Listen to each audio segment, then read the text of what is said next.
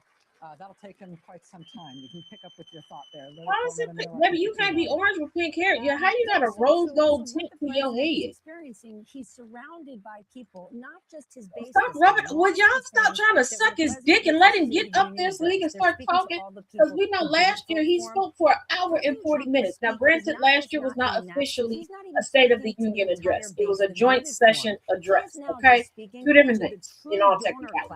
But it was still an hour and 40 minutes. Tech CEOs, the business leaders. Did they rinse diet? I think they did. They took it out and put it in the washing machine. Right by him, and he's now doing right by them. His actual original base, that MAGA base, that Marjorie Taylor Greene, Make America Great Again base, he's not even speaking to them when you think about what his messaging is tonight, especially when it comes to the economy. And he does, like right now, he's going to talk foreign policy. He's thrilled about what happened in Venezuela. He's happy with what happened in Iran last year. And maybe there'll be a pending strike all I want. Somebody just go real quick to him. I want to see, like, is his heart as strong as he said it is? To strong military leaders, and he said, in the case of Iran, they want a deal more than he does. But they haven't said his magic words, which are, oh my goodness, any more nuclear weapons. Like, he's gonna. Y'all acting like y'all really happy to see him. You know, oh my goodness. Military, he's so thrilled about it, and it's just stunning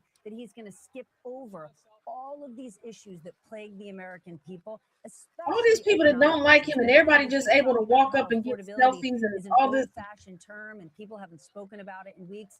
They absolutely can, and you cannot spin the economy like you can spin things that people do every day. Our lived experience is our economic experience. And a lot of Americans are suffering.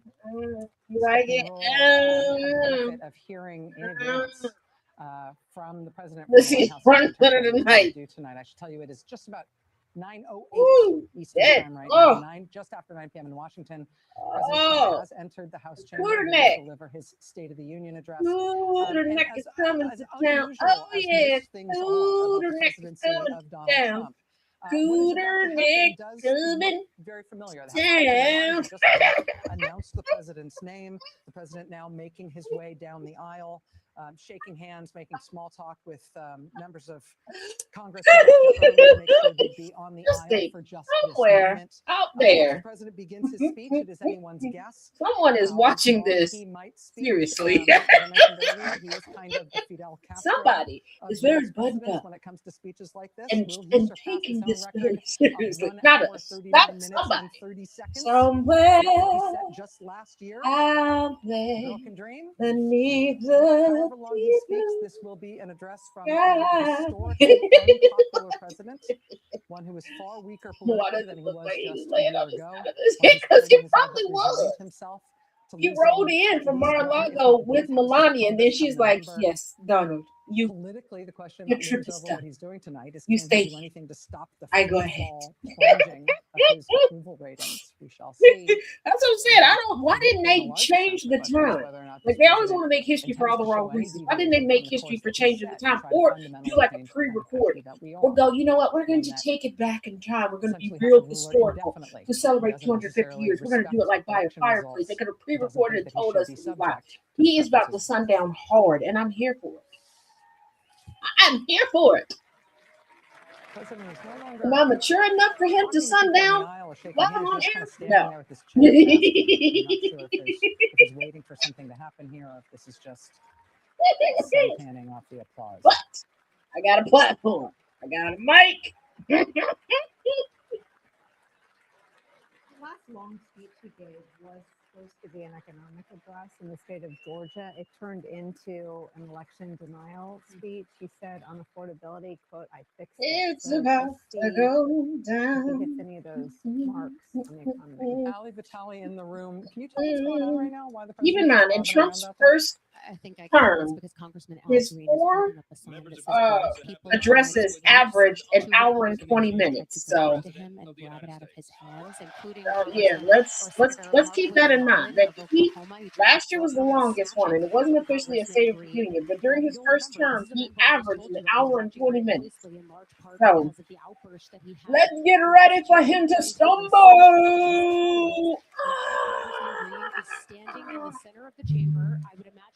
Taking center stage at 350 pounds of bullshit. This is likely why, because he's standing in front of someone who says black people aren't apes. An honor, Speaker Johnson, Vice President Vance, First Lady of the United States. Is he about to lose his teeth too? Everybody teeth look like they about to fall out tonight. Is it Miss Lee? She don't even look happy to be there. Melanoma, sit down. Did you borrow one of Barron's 8th grade suits? Girl, sit down. You should have got some of that baby oil and put it in your hair. Jesus. Second Lady of the United States. Did you forget her name? Her name's Usha. Usha, you know where J.D. Vance finally remembered that inside her he could sploosha? You see? Members of Congress and my fellow Americans, our nation is back. Bigger, better, richer, and stronger than ever before. We stronger? But we weak as shit, baby. We still can't fight. LeBron about to pack it up. LeBron is about to fold us in our clothes. Okay? And Venezuela is gearing to put us in the washing machine. Will celebrate an epic milestone in American history, the 250th anniversary of our glorious We'll put American the breadcrumbs down so we can find our way back. This July 4th, we will mark 2.5 centuries of liberty and triumph, progress and freedom in the most incredible and exceptional nation ever to exist on the face of the earth. He was in the Give Me the Couch vacation. You've seen nothing yet. We're going to do better and better and better. This is the golden age of America. We already had a golden age, and it wasn't that golden. Wait, are you thinking of the golden shower age? Because I don't want no parts of that. I heard how you get down with the get down. I don't, I like my showers with clean When I water. last spoke in this chamber 12 months ago, I had just inherited a nation in crisis. When with were a we in stagnant crisis? economy, inflation at record levels, a wide open Oh, you just border, lying. horrendous I don't recruitment think for military and space police, is rampant crime what at it home, is. and wars I and don't chaos all think over the world. space- But tonight, after just 1 year, I can It say got with worse. dignity and pride that we have achieved It's the a ghetto. transformation like no one has ever seen before, and a turnaround for the ghetto. ages. It is indeed a turnaround for the ages. Yes, it is. It is. When we turn back around, woo, we tired of looking at your ass. Literally. Turn back around. Turn it back around. Turn it around. Turn it around, back it up, let us all off. Don't back it up, flip it, don't rub it down. Oh no, we went off this ride.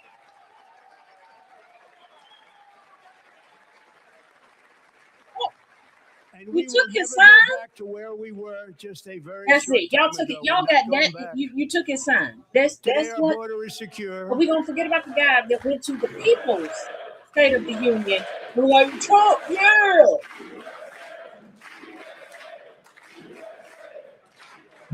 Thank you.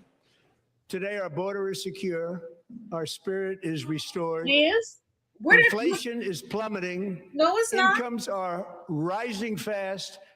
The roaring economy is roaring like never before. It's like the And our 1920s. enemies It are wasn't roaring scared. then Our either. military and police are stacked. And America is respected again, perhaps like never before. They laughing at us. They got jokes. Have you seen how China is covering things over here right now? They said you dumb as fuck. Literally. That's a quote. After 4 years in which millions and millions of illegal aliens poured across our borders, totally unvetted and unchecked, we now No, have the that was your strongest and homeboy most taking people secure across border in borders. American And your history by wife, far. and your children, and a couple of your kids' in-laws, your wife's parents, your wife's sister, your Meemaw, In the past 9 And a months, few hookers that you hide. 0 illegal aliens have been admitted to the United States. I mean, we haven't had an illegal alien since E.T. and Alf, but we like them. We told them they could stay. So, you know, there's that. And the other aliens, they've been trying to get, y'all keep saying they get closer and closer to Earth, but I think they come must in be legally, looked at people us that like, will love "Watch our out, country and will work hard to maintain our country. What? Are you tripping?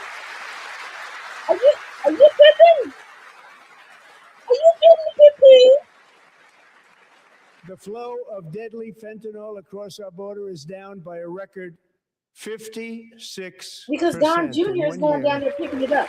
And no, it's not, because we found out where it's going. Nantucket. We saw the chart.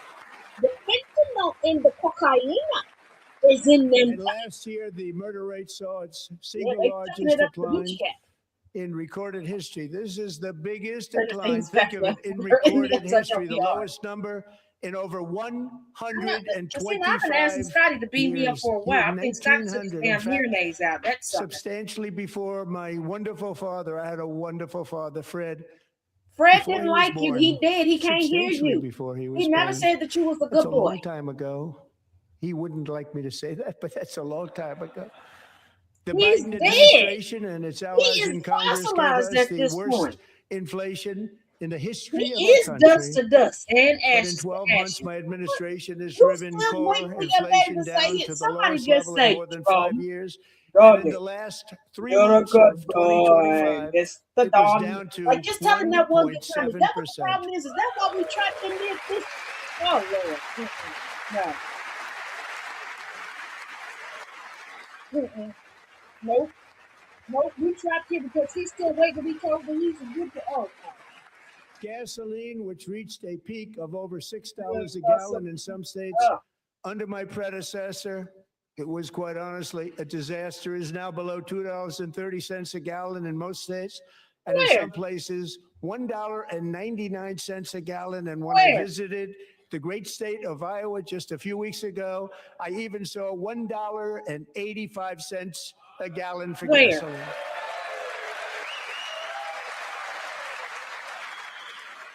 Where? Where is this mythical gas at? Mortgage rates Up are the his booty lowest in hole? 4 years and falling fast. And the annual cost of a typical new mortgage is down almost $5,000 just since I No. took office. 1 year.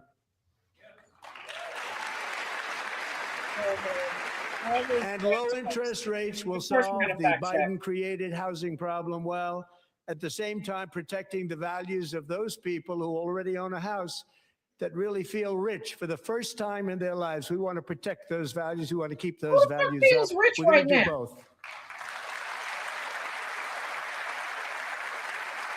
And we are going to keep it that way. Okay, you're gonna shut up for a second.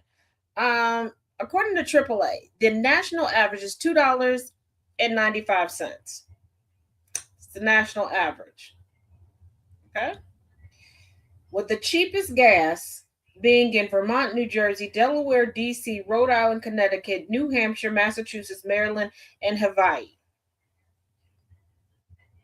Let's see. Anybody under $1? Anybody under $2? No.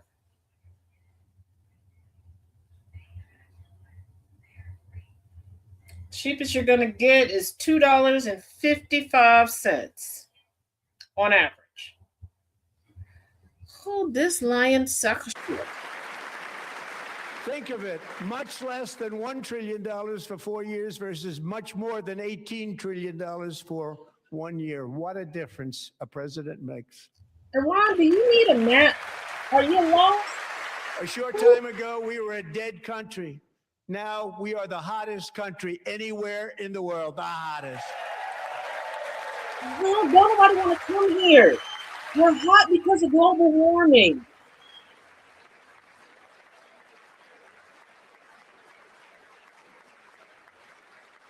Why are y'all screaming USA in the Businesses are USA? forming in factories, plants, and laboratories are being built.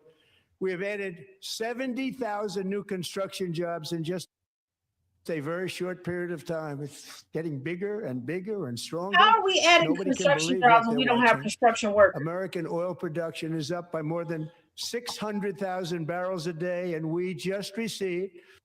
Hold on. I want y'all to look at these two motherfuckers behind him. Just look at their faces. Look at their face and look at the involuntary reactions of Mikey Mike. Okay. They're like, this motherfucker's stupid. This motherfucker's a liar. This motherfucker's stupid. This motherfucker's a liar. Like,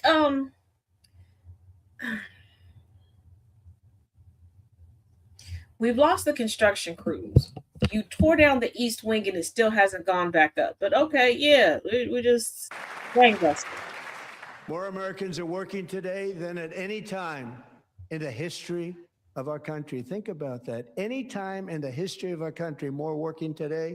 And 100% of all jobs created under my administration have been in the private sector.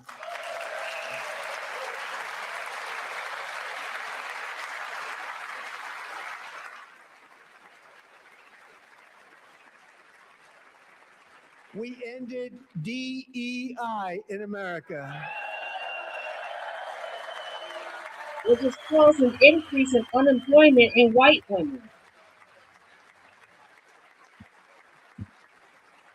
We cut a record number of job-killing regulations, and in 1 year we have lifted the government is saying that we have a million unemployment Americans rate of a record off of food realistically, we have an unemployment rate of 8.6, 8.5. Now, the LICEP score is saying that we're at 23.8. And for all of these reasons, I say tonight, members of Congress, the state of our union is strong.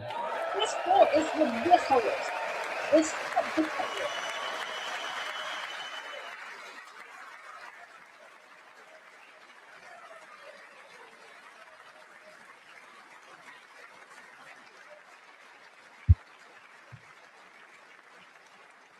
Our country is winning again. In fact, we're winning so much that we really don't know what to do about it.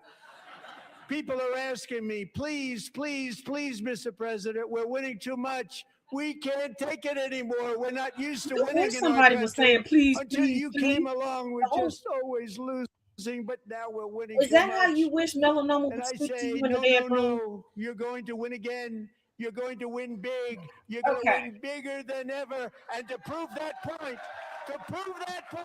here with us tonight is a group of winners who just made the entire nation proud. The men's gold medal Olympic hockey team. So winning a gold medal in Olympic level hockey means what regarding the anywho? Let's get to some nitty gritty. Okay, Trump said that 0 immigrants have been admitted to the U.S. in 9 months.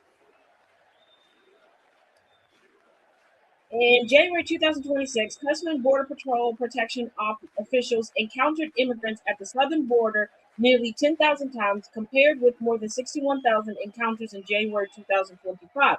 Many people done got smarter. According to the Department of Homeland Security, U.S. Border Patrol has not released any immigrants into the U.S. for 8 months while they await their court proceedings. Okay? Also, Trump said, and I quote, "I inherited inflation at record levels. Under former President Joe Biden, year-over-year inflation peaked at about 9%, which was the highest in around 40 years, not of all time. But by the time Biden left office and Trump took over in 2025, inflation had cooled to 3%. After some zigzagging in 2025, year-over-year inflation was as low as 2.4%. But yeah, we're such overall winners, and it's proof that the federal government is just gangbusters, and the Trump administration is so wonderful. Because the USA men's hockey team won gold with 2 sets of brothers. One, we found out, are extremely misogynistic. One set believes that they can see ghosts, and the other one is illiterate. Yes, there's a set of fucking hockey players at the Olympic level that can't read. So they probably don't even know where they are right now. Somebody probably gave them an itinerary and they probably thought that they were going for burgers and fries. They probably did get burgers and fries because they did go to the White House before they got here. This motherfucker stupid. This motherfucker stupid.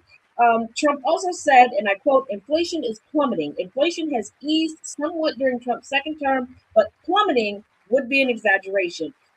The year-over-year rise in prices for January 2026 was about 2.4%. That's lower than the year-over-year rate when he took office, but it had already fallen from a peak of roughly 9% in the summer of 2022 under President Joe Biden. By Biden's last month in office, year-over-year inflation was about 2.9%. The Federal Reserve aims to keep inflation at about 2% year-over-year.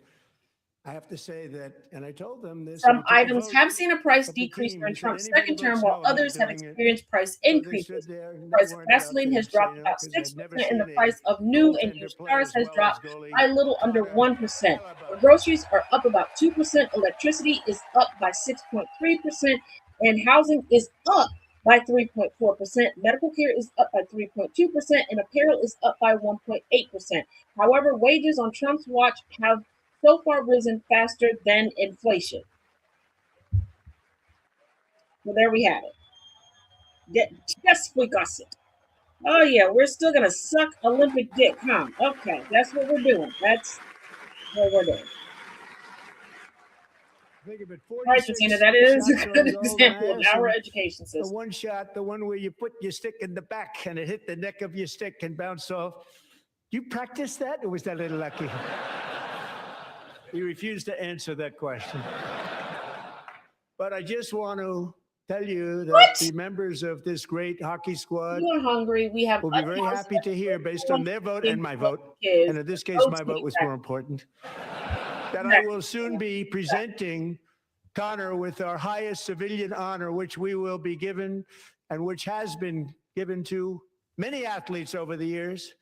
But when I say many, not too many, like 12, it's called the highest civilian honor in our country, the Presidential Medal of Freedom. For what? For winning a gold medal. They're gonna, it's white men that are screaming, didn't earn it, didn't earn it, didn't earn it, and they're just getting medals for existing. Medal of Freedom. It's little greasy haired, slack jawed, some of them. Very great, the best. And I thought he deserved it. And I did take a vote, every single one of them. I said, I'm not giving it if anybody goes no. And every single one of them rapidly put up their hand. So I want to thank you. What a special job you did. What special champions you are. Thank you very much. For winning an, I'm not. Okay, wait a second. Okay. Please do not confuse what I'm saying. I am not downplaying what it takes to become an Olympic athlete, especially to win at that level. I am not. Okay, I'm in awe of the athletes and their dedication and everything, and the money that goes into it, and all the sacrifices them and their families have to make. But that is not Medal of Honor worthy, because you, and not to mention, why is it just one of them getting it? Didn't the whole damn team win it? And he's sitting there talking about this man in a hockey stick and up his butt and all what? So because his booty, his rectum deep throated a damn, you know what? And Los Angeles is going to be safe, just like Washington, D.C. is now one of the safest cities in the country. When was it dangerous? You don't, you know what? Then we got criminal ambassadors, criminal presidents, criminal offensive side. And I was disappointed because I didn't think I'd be the president when this happened. But strange things took place. And now I got them because I got the Olympics and I got the 2026 FIFA World Cup. And I wanted to claim the 250th, but I didn't get away with that one. I couldn't claim it. Eyes don't need to feel. Okay. Trump also said, and I quote, last year the murder rate saw its single largest decline in recorded history and is at the lowest number in over 125 years. He's right about the largest decline, but the lowest in 125 years is an exaggeration. Experts expect that when the final 2025 murder rate, as defined by the FBI, is released later this year, it's likely to be the lowest in at least 65 years. The 2025 drop of about 20% is likely to become the largest one-year decline ever recorded, experts say. Whether it's the lowest in 125 years is less certain. That's because the data collected between 1930 and 1960 is not comparable to later data, and the data from 1900 to 1930 includes all homicides, not just murders. Killing in self-defense, for instance, is a homicide but not murder. Here is the thing. I've alluded to this before in other conversations. One thing that was brought to my attention freshman year as an undergraduate, as societies get older, certain crime rates increase. 100th birthday. Because people are just too old to do the shit. Trump also says the pool of fentanyl is down 56%, and that number is unknowable. And if you all tuned into the Portugal judgment this past Saturday, you know that a good chunk of the fentanyl in the country is chilling on the island of Nantucket, along with the cocaine and the Xanax, and quite a few other methamphetamine, because, whoo, they got some problems. I guess the DJ revolving. This needs context. On average, U.S. Customs and Border Protection fentanyl seizures have dropped by about half during the first year of Trump's second term in office compared to former President Joe Biden's last year in office. Well, that's because most of the people that were transporting fentanyl, and we know this because it's documented, work in law enforcement. So they just learn how to get away with it, or they start using the phones of people who afford to get the information to get the stuff over. Trump said, and I quote, "The ended DEI in America." President Donald Trump Sr. campaigned on the promise to revoke federal initiatives on diversity, equity, and inclusion.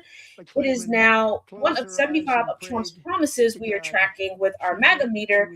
We rated his promise about DEI and what works. Trump's efforts to revoke diversity, equity, and inclusion initiatives extended to universities and halted tens of billions of dollars in local transportation infrastructure funding.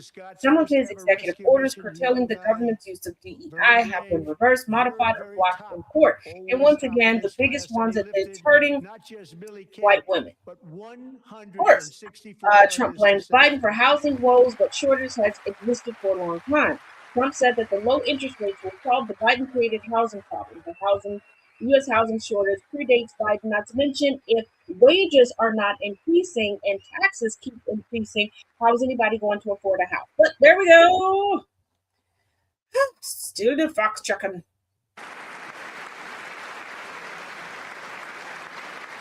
Oh, that is one girly man. He looks like a kid dog. Does he have a school carriage? And they couldn't believe what they were seeing. The winds were blowing, the rain was pouring, everything was going, and that rapid water, nobody's ever seen anything like it. They said, wow, nobody's seen rapid water before? Okay. Tonight, Scott and Millie Kate are here together, reunited for the very first time. Thank you, Scott, Millie Kate. They're reunited for the first time. They look real comfortable with it.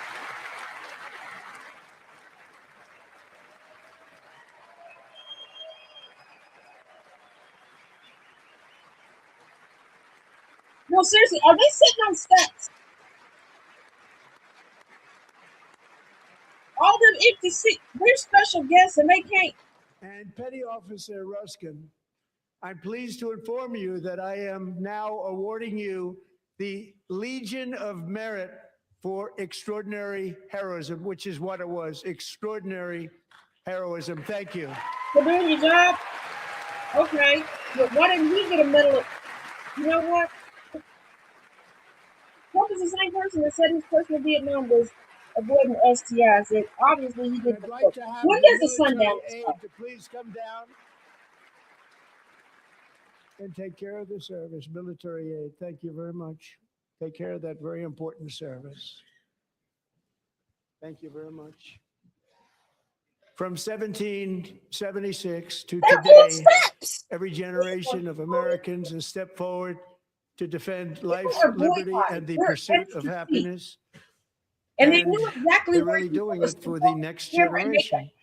But now it's our turn. Together, we're building a nation where every child has the chance to reach higher and go further. Okay. where government answers to the people, not the powerful, and where the interests of hardworking American citizens are all concerned. That is the debt we All owe righty. to the heroes who came before Trump said, and I us, quote, and that I is the secured promise commitments we for must more keep than $18 trillion America for pouring our in from all over the 250th globe. year. This is false. White Last House year, I website urged since this Congress mid-November to has shown a begin the figure of mission by $9.6 passing the trillion, largest tax cuts only in about half American as much as history, Trump has and our repeatedly said. Republican In addition, majorities experts have cautioned delivered to the fact beautifully. that Thank you, some of the Republicans. $9.6 trillion of pledges may not come to fruition and that others are unrealistically large compared to the gross domestic product of the countries involved. Keep in mind, pledges that you don't put a down payment on a pledge. Because let's not forget, Trump over the years is always pledging stuff that he never Single one pays. of them voted against these really important and very Then necessary. it said, damn, I got massive stabbed tax with a cuts. needle on the job once. I'm gonna need a medal for doing my job. Exactly. Okay. We got a water. Ain't nobody seen water rush in, but we gonna put him on the steps and give him a medal. Increases to And hurt he the is the people prettiest man. instead. He looked like a Ken doll. But we held He looked strong, like and with the great, big, beautiful bill, skipping Trump's we gave you Senator no Chris Murphy tax said on millions tips, no are tax losing on their health overtime, care. and no Speaking tax at on the counter Social programming Security for rally our great before seniors. Trump's address, Murphy, a Democrat out of Connecticut, said millions of Americans are losing their health care because the president has chosen corruption to pad the pockets of their billionaire friends.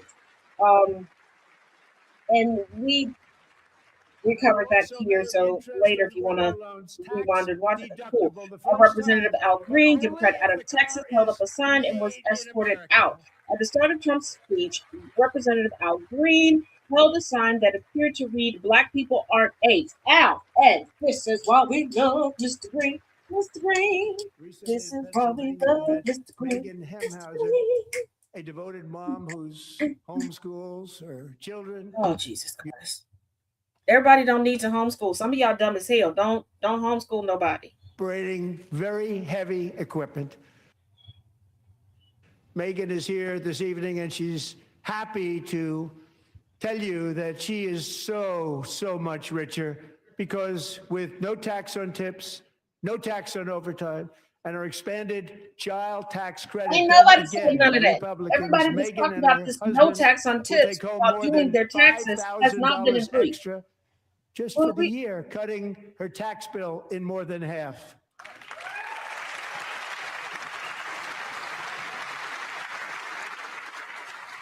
Megan, please stand up. We're fighting for you, Megan. So none of these people, she got $5,000 extra dollars, but she still couldn't put together. You know what? Whatever. They got all these Thank you, people Megan. sitting on.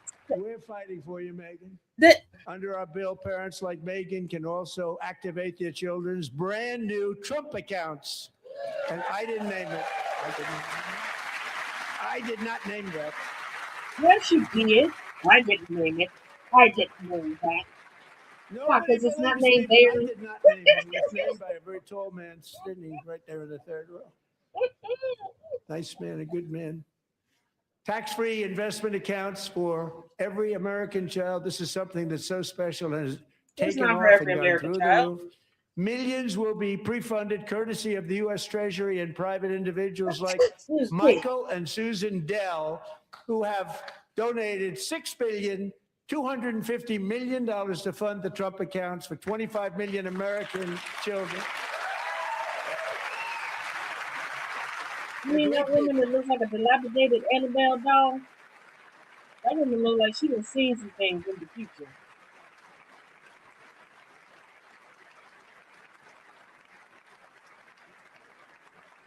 When I asked Michael Dell, how do you make all that money? He said, well, I just sat on my dorm in school selling and pretty amazing story. That's called the American dream. He sold a lot of computers, a lot of those laptops. So I congratulate him on that, but I really thank him and Susan, as well as others like Brad Gerstner, a very tremendous guy. He was behind it right from the beginning. Brad Gerstner. Thank you, Brad.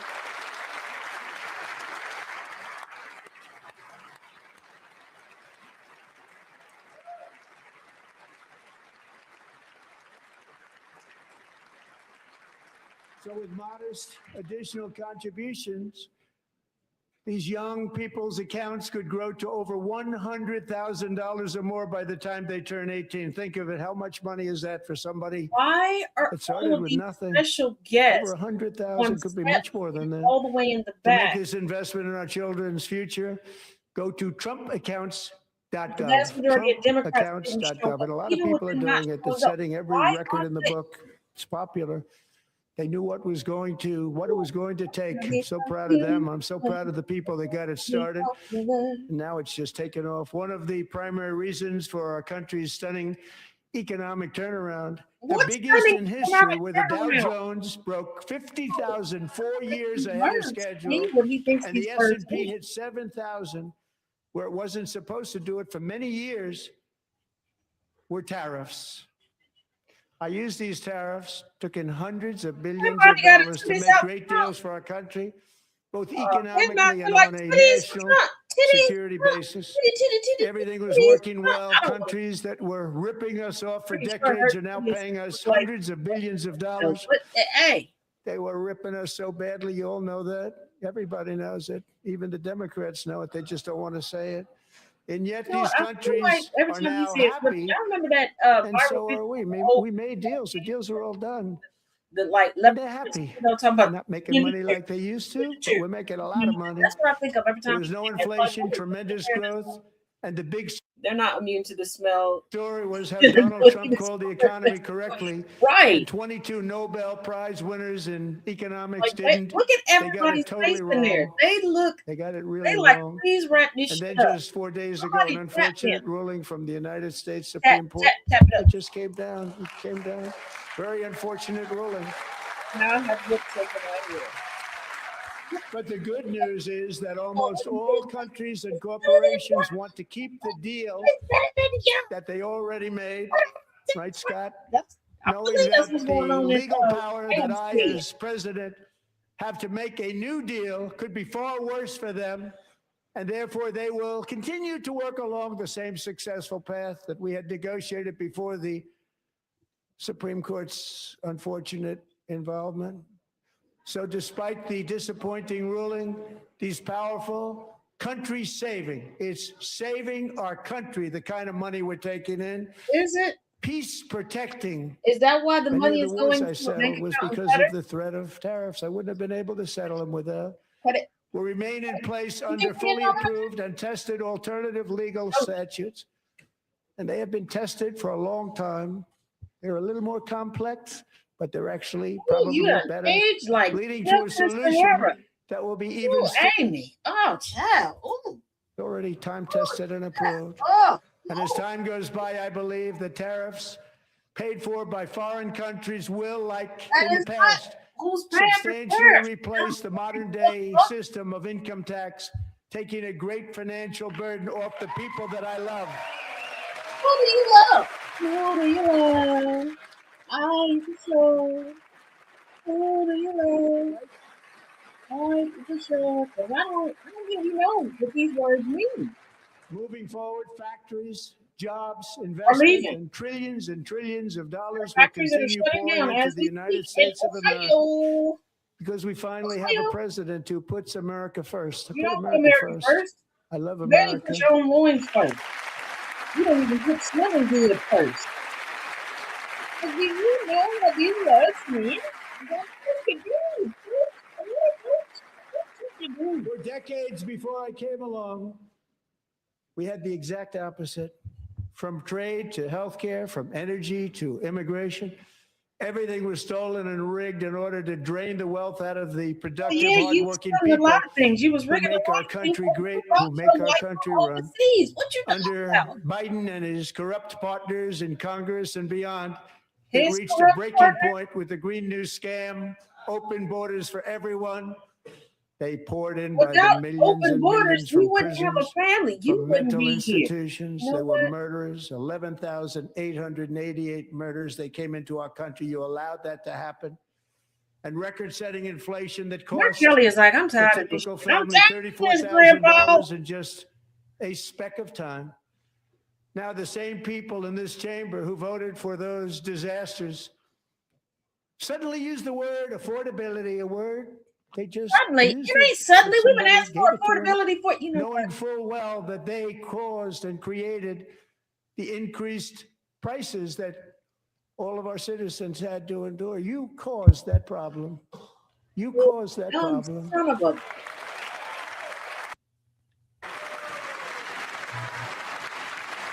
Everybody in the morning, pick a Republican, pick any of them.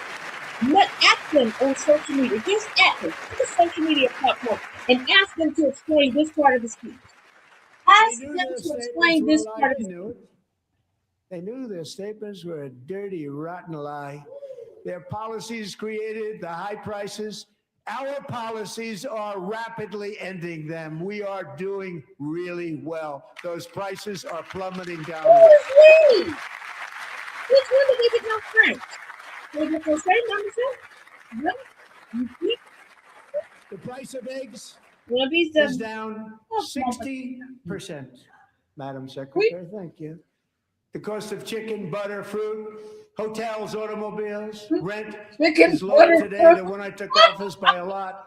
And even beef, which is very high, is starting to come down significantly. It's still going a little while. We Like get he's it down. cognitive test. And soon you will see numbers that few people would think were possible to achieve just a short time ago. Nobody can believe when they see the kind of numbers, especially energy, when they see energy going down to numbers like that, they cannot believe it. It's like another big tax cut. I'm also confronting one of the biggest ripoffs of our times, the crushing cost of healthcare. Sometimes referred to as Obamacare, big insurance company that's gotten rich. It was meant for the insurance companies, not for the people. With our government giving them hundreds and hundreds of billions of dollars a year as their stock prices soared 1,000, 1,200, 1,400, and even 1,700%. Like nothing else. That's why I introduced the great healthcare plan. I want to stop all payments to big insurance companies and instead I want to do my hair. Give that money directly to the people so they can buy their own health care, which will be better health care at a much Which would be what the ACA/Obamacare is, what the subsidies were that they were supposed to get when your big, beautiful, audacious bullshit bill came through. In addition, my plan requires maximum price transparency. That's a big deal. So his plan is Obamacare.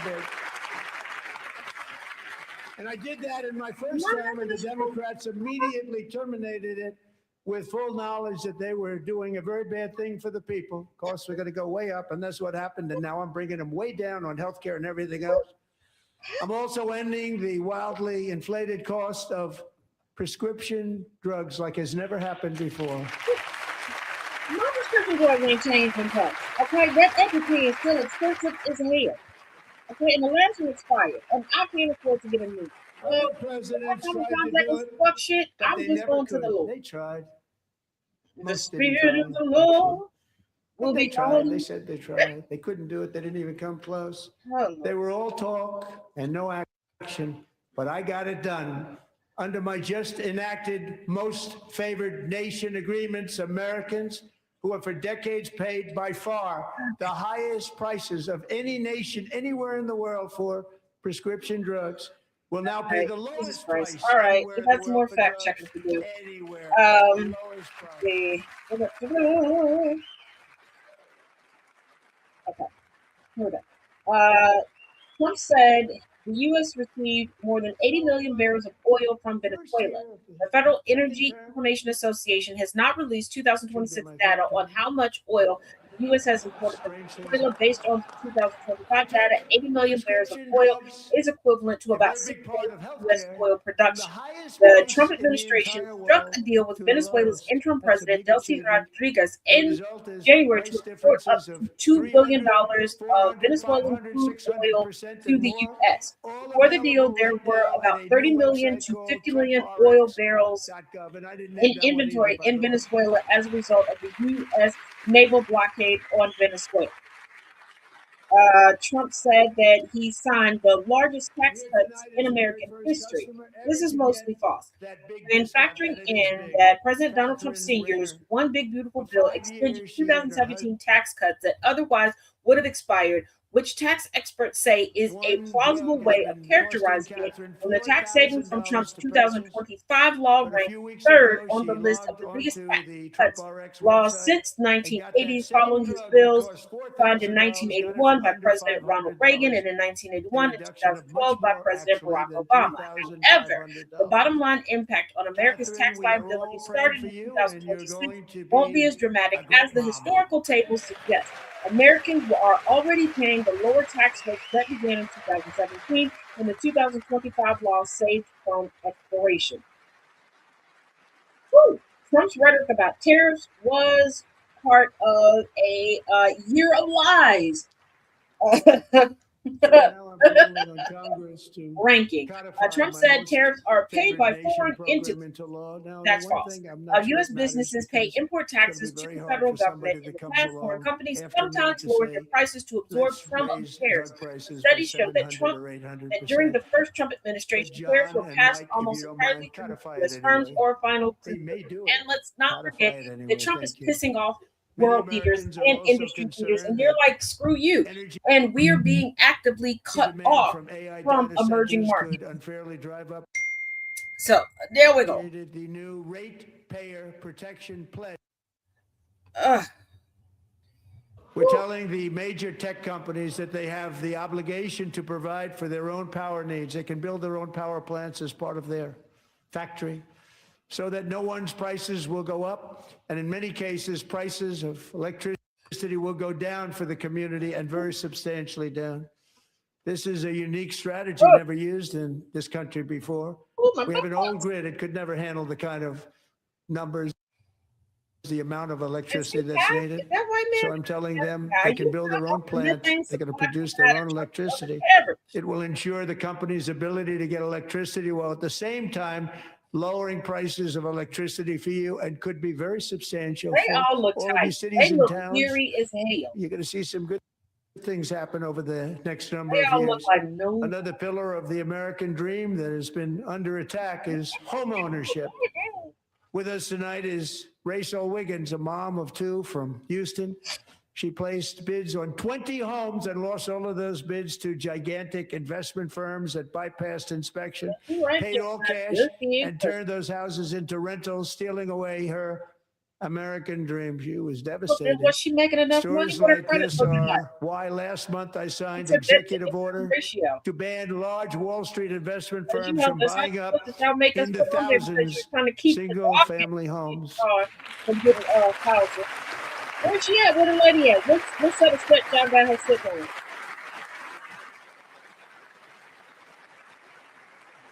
And now I'm asking Congress to make that ban permanent, because homes for people, really, that's what we want. We want homes for people, not for corporations. Corporations are doing just fine. Rachel, thank you very much. Good luck with your home. You'll get one soon.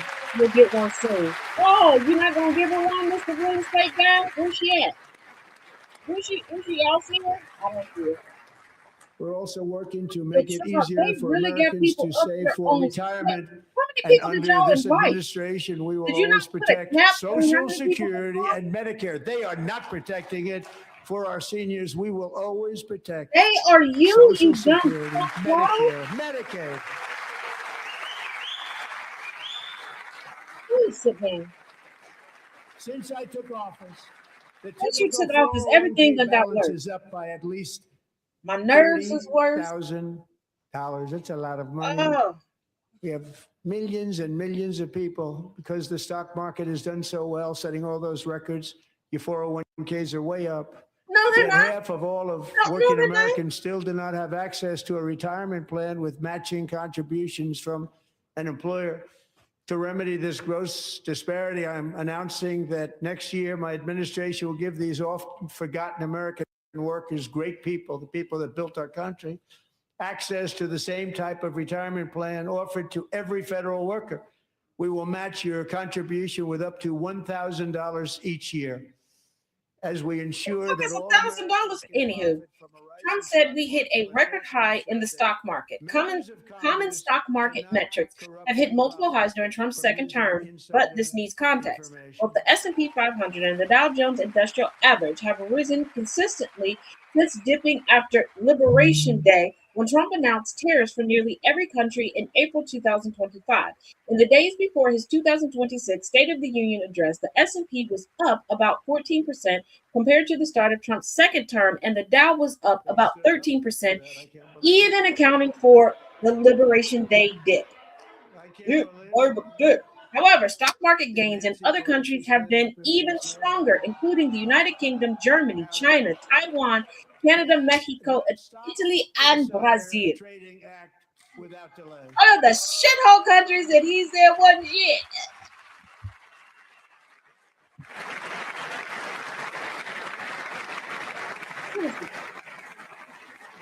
I wasn't sure if anybody even on this side was going to applaud for that. I'm very impressed. Thank you. I'm very impressed. But when it comes to the corruption that is plundering, it's plundering America. There's been no more stunning example than Minnesota, where members of the Somali community have pillaged an estimated $19 billion from the American taxpayer. Oh, we have all the information. You do not have all the information. That is a lie. That was a white lady. What did I tell you at the beginning? Those of y'all that were here when they were interviewing people, I told y'all that the Somali young lady was trying to save face, and I knew he was still going to shit on y'all. Well, on the looks of everybody's faces, he's shitting on all of them tonight. I am officially announcing the war on fraud to be led by our great Vice President J.D. Vance. Great Vice President. The war on fraud, while we have a convicted fraudster giving us a speech tonight, put it in the pull-out bitch-ass Vance, come sit down. Look, Jimmy Dean, no sausage, sit your ass down. He'll get it done. No, he won't. And No, he won't. To find enough of that fraud, we will actually have a balanced budget overnight. It'll go very quickly. That's the kind of money you're talking about. We'll balance our budget. The Somali pirates who ransacked Minnesota remind us You that think there the are people were large stealing parts of the so world much where money out of bribery, one corruption, state and lawlessness that you can balance are the norm, not the exception. Importing these cultures through unrestricted immigration and open borders brings those problems right here to the USA. And it is the American people who pay the price in higher medical bills, car insurance rates, rent, taxes, and perhaps most importantly, crime. You know what? We will We're- take care of this problem. We're going to take Okay, so Trump repeats false, ridiculous claim that countries are sending people from prisons, mental institutions. Trump said that hold on. There's so many coming in. Trump said under former President Joe Biden, millions and millions of people poured into the U.S. from prisons and mental institutions. That is a pants on fire. There's no evidence that countries are emptying out their prisons or that mental institutions are sending people to illegally migrate to the U.S. Not to mention, if you freed people from prison, what makes you think that they would automatically come here? Like, what do we really have that people want to steal? Like, no, that's like saying that Ocean's 11 is seeking out trap houses to rob. Absolutely not. Trump made nod to his grievances about the 2020 election. Trump said, I should be on my third term, but strange things happen. No, you shouldn't. There are no third terms, you dumb fuck. With $1,000 from the government to start a Trump account holders could see their investment grow to over $100,000 or more by the time they turn 18. The growth is not guaranteed over decades, and it's almost certainly wouldn't happen in 18 years. For newly launched Trump accounts, babies born between January 1st, 2025 and December 31st, 2028 will receive $1,000 in seed money from the federal government. Parents can make additional deposits but aren't required to. Most of the parents aren't going to be able to. Most of the parents aren't going to qualify for this stuff. Trump's tax and spending law expanded work requirements that may remove 2.4 million people off of food stamps. You do realize that they are now requiring homeless people to at least volunteer in order to get benefits, to get off the streets, to get gainful employment or get into school. Trump said in 1 year, his administration lifted 2.4 million Americans, a record, off food stamps. The number refers to Americans who are projected to lose their benefits following the passage of Trump's One Big Beautiful Bill Act, not necessarily people who are able to afford to be off of them. In August 2025, Congressional Budget Office analysis found that around 2.4 million Americans would lose access to the Supplemental Nutrition Assistance Program, more commonly known as food stamps, after the law expanded work requirements. We didn't make this a drinking game. Everybody be fucked up right now. It was terrible. Hard to believe, actually. In 2023, a 16-year-old high school cheerleader named Elizabeth Medina was supposed to perform in her town's Christmas parade, but she never arrived. Her mother, Jacqueline, went home to look for her, and she found her lying dead in a bathtub, bleeding profusely after being stabbed 25 times. Elizabeth's killer was a previously arrested illegal alien who had broken in and brutally extinguished the brightest light in her family's life, violently and viciously. Her heartbroken mother is in the gallery to remind everyone in this chamber exactly why we are deporting illegal alien criminals to our country at record numbers. What about the and we're homegrown getting them criminals? the hell out of here fast. We don't want them. Okay, so we need to keep talking about undocumented immigrants who commit crime. And we need to protect the girls. What about the girls that Epstein and Maxwell and Kellen assaulted? And we need to stop talking about Epstein and Maxwell and Kellen. Okay. Thank you very much, Jacqueline. Thank you. We can never forget that many in this room not only allowed the border invasion to happen before I got involved, but indeed they would do it all over again if they ever had the chance. If they ever got elected, they would open up those borders to some of the worst criminals anywhere in the world. The only thing standing between Americans and a wide open border right now is President Donald J. Trump and our great Republican patriots in Congress. Thank you. Thank you. Wide open space, wide open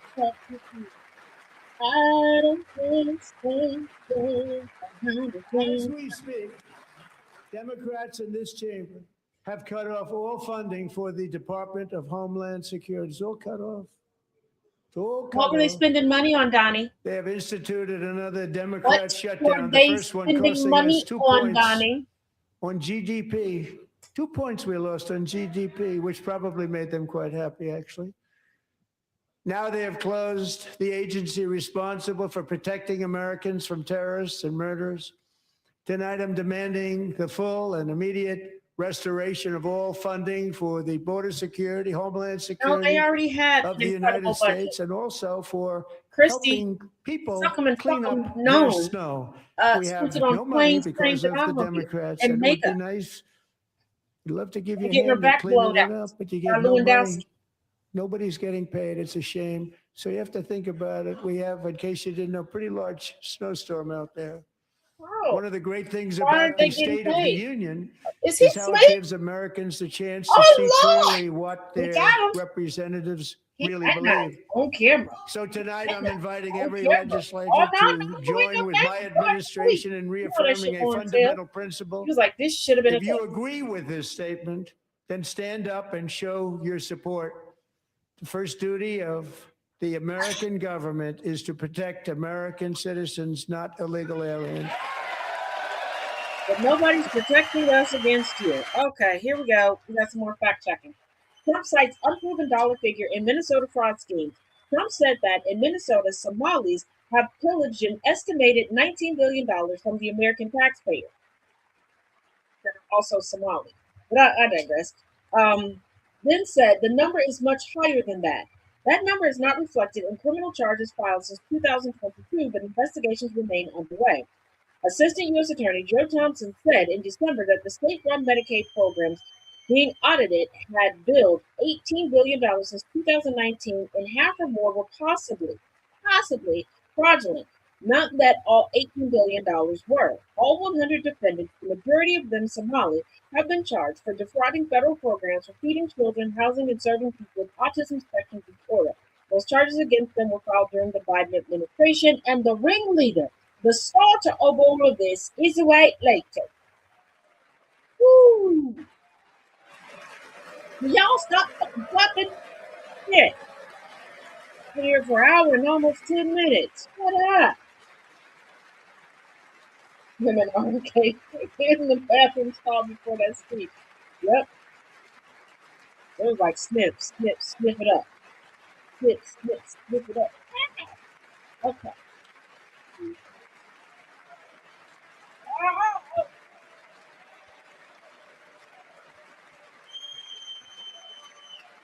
You probably gonna forget why they clapping. If y'all don't sit down,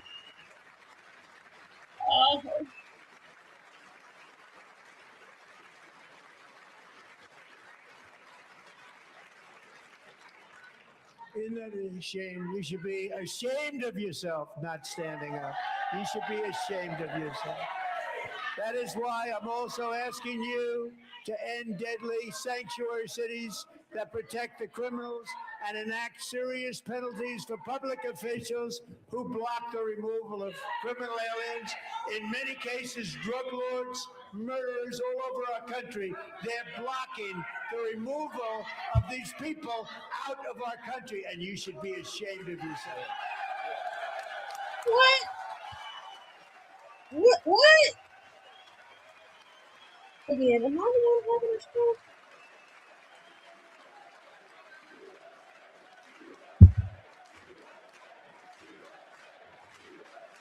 Why do people scream USA in the USA? Who are you proving your patriotism to? In the USA. Perhaps most importantly, I'm asking you to approve the Save America Act. Approve these nuts. Straight up Stockholm Syndrome. I can't even say it's Stockholm Syndrome because they know that they're lying. Illegal aliens and others who are unpermitted persons. This from is like voting in our sacred American. It's like somebody put hidden elections. cameras The cheating is in a rampant in in a our Klan elections. It's recruitment rampant. rally. It's very simple. All voters must show voter ID. Good question. People of certain generations remember this. What happened to just sending us the little voter ID? Like, All voters must show proof of citizenship in order to vote.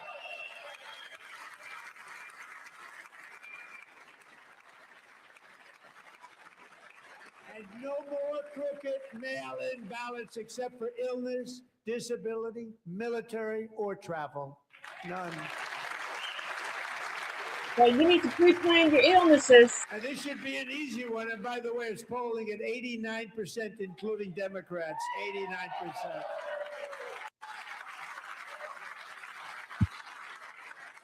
No, it's not. And even the new communist mayor of New York. Oh, City, I think he's don't get mad now, white ladies. This what you did. This your baby. Rock it. Just said they want people Change his to diaper shovel snow. They got hit hard. Want Pretty some sure to he had a shovel blowout. snow, but if you apply for that job, you need to show 2 original forms of ID and a social security card. Yet they don't want identification for the greatest privilege of them all, voting in That right, America. Sabrina. He does mean no ballots against him. No good. Both Republicans and Democrats overwhelmingly agree on the policy that we just enunciated.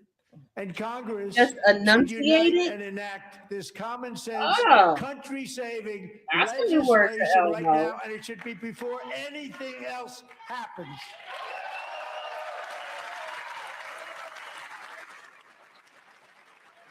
Oh, everybody's starting to fall asleep.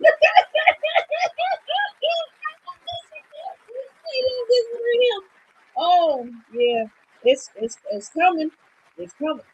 It's is cranking up. That sundown is like, Why would anybody Ah. need one voter ID? Let One me stretch. reason, because they want to cheat. There's only one reason. They want to cheat. They You make wanna up all excuses. They say it's racist. They come up with things you almost say, what imagination they have. They want to cheat. They have cheated, and their policy is so bad that the only way they can get elected is to cheat. And we're going to stop it. We have to stop it, Josh. The only way they can get elected is to cheat. Within the election, you claim that they, you know what? Okay, here we go. Trump said Washington, D.C. is now one of the safest cities in the country. There's a lag in the city-by-city crime data that makes it hard to draw comparisons, but the crime rate in Washington, D.C. has been trending down, according to Metropolitan Washington Police data. Police data shows violent crime, which includes murders, rapes, aggravated assaults, robberies, is down by 28% compared to a year earlier. So far in 2026, there have been 9 murders compared to 26 by this time in 2025. A 65% decrease. Despite the sharp decline, crime is still very present within the district. Well, there's too many witnesses. A left-wing judge refused to return Sage to her parents because he's definitely they edging the did not sundown. immediately state that their daughter was their son. Sage was thrown into an all-boys state home and suffered terribly for a long time. But today, all of that is behind them because Sage is a proud and wonderful young woman with a full ride scholarship to Liberty University. Sage and Michelle, please stand up. Yeah, who was that woman? Because she was a little confused as hell. Now she's clock what, bitch? And it's the middle finger, not the first one. It looks uncomfortable. And thank you for your great bravery. And who can believe that we're even speaking about things like this? 15 years ago, So if you somebody couldn't was get up into here and college said that, any they'd other say, way. So you what's pretended wrong with him? to be trans, and you Now we have to say it because it's going on all over numerous states. Get a scholarship without even to telling the Liberty? parents. Liberty, But surely we can all agree no Liberty, state liberty. can be allowed to rip children from their parents' arms and transition them to a new gender against the parents' will. Who would believe that we were talking doing about that? it? We must ban it, and we must ban it immediately. Who's gonna? Because did you notice? Old girl highlight impeccable. Clock it complete. Well, she detransitioned, got out. Is cool, copacetic, can go off to college. She didn't need no therapy, no nothing, and learn how to do her makeup like a lifelong girl that quick. And who has time to kidnap kids to transition them? You know how hard it is for just to get a kid to be a kid? Boy, oh boy. We're lucky we have a country with people like this. We're lucky we Democrats have are a country. destroying our country, but we've stopped it just in the nick of time, didn't we? What just in the nick of time? What the hell? Hold on. Here we go. More fact checking. Eliminate fraud will not balance the budget. While speaking about fraud in Minnesota, California, and other states, Trump said if we're able to find enough of that fraud, we will actually have a balanced budget overnight. This is false. Hold on. The amount of fraud committed against federal programs is large, but the dollar amount does not come close to equaling the dollar amount of the federal deficit. And you want to know why this is so large? It's because of the Republicans and white people. But okay. Partial government shutdown is due to the impasse over ICE. Trump said Democrats have cut off all funding to the Department of Homeland Security. The Department of Homeland Security shutdown began after midnight, February 13th, because of a funding impasse in Congress. Democrats proposed several measures to rein in immigrations and customs enforcement agents, including requiring them to wear ID and not wear masks, prohibiting enforcement at locations such as schools and churches, and expanding training. Republican lawmakers have not agreed. The majority of Homeland Security workers are deemed essential and therefore are working amid the shutdown, according to contingency plans posted in September. Yeah, they're going to learn. They're not getting recouped for this. I hope they ain't put in no overtime because they ain't getting paid for it. Homeland Security includes immigration enforcement agents, TSA airport screeners, and FEMA disaster workers. The agency said February 22nd that FEMA will respond only to new or recent disasters to protect lives or prevent catastrophic damages. Natural gas production is at an all-time high because I kept my promise to drill, baby, drill, is what Trump said. His claim about production is accurate, though it has been rising steadily since the pandemic under both Trump and his predecessor, Joe Biden. Natural gas production was higher in 10 of the 11 months of 2025 compared to the same months in 2024. The number of rigs being used for natural gas production, a common metric of drilling intensity, was 133, up from 99 when Trump took office. Whew.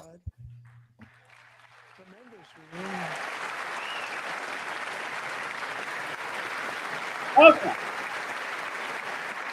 Got the volume up. Go take a bathroom break. Replenish your snacks. You know what you got to do. This is especially true among young people. And a big part of that had to do with my great friend, Charlie Kirk, a great guy, great man.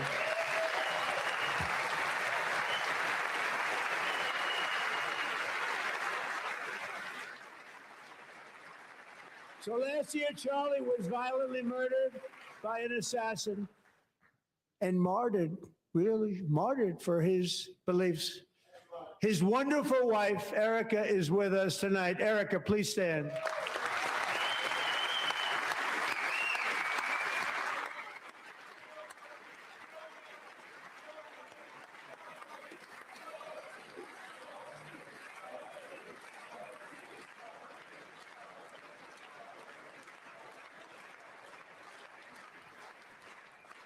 Thank you, Erica.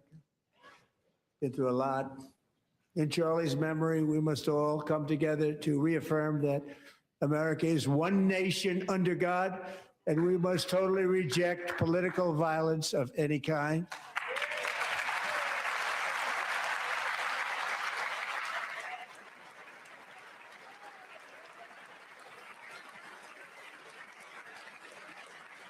We love religion, and we love bringing it back, and it's coming back at levels that nobody actually thought possible. It's really a beautiful thing to see. Above all, unleashing America's promise requires keeping our communities safe. We have made incredible strides, yet dangerous repeat offenders continue to be released by pro-crime Democrat politicians again and again. We are honored to be joined tonight by a woman who's been through hell, Anya Zarutska. In 2022, she and her beautiful daughter, so beautiful, what a beautiful young woman, Irina, fled war-torn Ukraine to live with relatives near Charlotte, North Carolina. And by the way, what's going on with Charlotte? Last summer, 23-year-old Irina was riding home on the train when a deranged monster who had been arrested over a dozen times and was released through no cash bail, stood up and viciously slashed a knife through her neck and body. No one will ever forget. There were people on that train. No one will ever forget the expression of terror on Irina's face as she looked up at her attacker in the last seconds of her life. She died instantly. She had escaped a brutal war only to be slain by a hardened criminal set free to kill in America, came in through open borders. Mrs. Zarutska, tonight I promise you we will ensure justice for your magnificent daughter, Irina.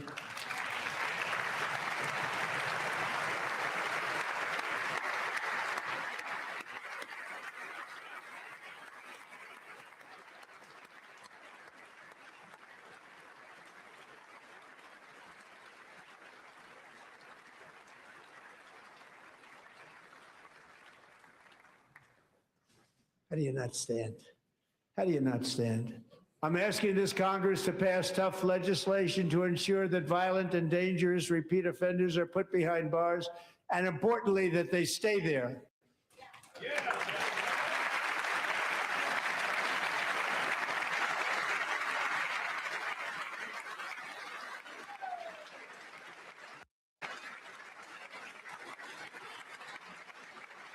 Starting last summer, I deployed our National yeah, Guard and Ralph was federal law recording. He's enforcement full on sundown. to restore Come on, law Chris. and order to our most dangerous cities, Oh, including Fancy Macy look Memphis, like he- Tennessee, big success. New Orleans, Louisiana, big success. And our nation's what? capital itself, Washington, D.C., where we have almost no crime anymore in Washington, D.C. How did that happen? You know we can see you.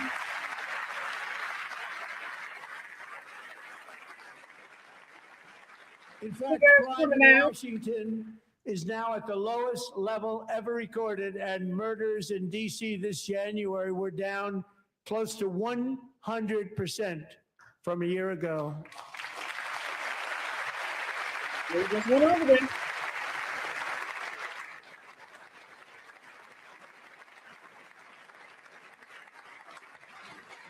They don't like to hear that. One of the sick people, one of the brave service members who helped achieve this stunning turnaround was 20-year-old West Virginia Army National Guard Specialist Sarah Beckstrom. After a 4-month deployment, she voluntarily extended her service, and her rank was going to be lifted. She was doing so well. They were so proud of her. But the very next day, she was on patrol near the White House when she was ambushed and shot in the head by a terrorist monster from Afghanistan. Shouldn't have been in our country. And all because she wore the uniform of our nation, she was shot. He traveled here because he didn't like people wearing our uniform. He was sick and deranged. Shouldn't have He was been in our brought here country. by us. Sarah Beckstrom died in order to defend our capital, and we are honored to be joined by her wonderful parents, Gary and Eva Lee. Your daughter was a true American patriot, and she will be greatly missed. She was a great person. I saw reports on her that never seen They anything look like like, it. what the fuck is he talking about? Yeah. No 3 seconds on TV. You get all dressed up in your Sunday best for some bullshit. Even y'all were like, this some bullshit. Save America Act passed the House, but future in the Senate unclear. Trump urged Congress to pass the Save America Act to stop illegal aliens from voting in elections, adding that cheating is rampant in our election. Trump has spread falsehoods about non-citizen voters since 2016. Federal law prohibits non-citizens from voting in federal elections. Cases of non-citizens voting are rare. Many states have been searching for non-citizens on voter rolls and finding small numbers. For example, Utah found one confirmed non-citizen who voted out of 2 million voters. And a lot of times it's just confusion as to their immigration status, their residency status, where there is a lot of confusion. Things aren't really explained to people. Named Melody, who I spoke to the same night, and she was so positive. The doctors thought that Andrew was gone, but his mother said, "No, no, Mr. President, Andrew will be fine. He's going to He make thought it." you was I've never gone. The seen doctors anything like lied it. to I mean, us. he was given almost no chance. Did somebody give you She almost? said, "I have no doubt, sir. He's going to be okay." This was a conversation that I had with her that night. Really? With her son laying helplessly in bed, blood Nobody about all it. over. Everybody is praying, she said, "Sir, he will be okay." The doctors didn't understand what she was saying. And after looking at the results of the damage done, neither did I. She was so strong and conclusive that even Andrew's great father felt she didn't really understand the gravity of the situation. Okay, you done call this bitch stupid But she 57 turned times. out Can we to get be to the right, point? right, Melanie? She turned out to be right.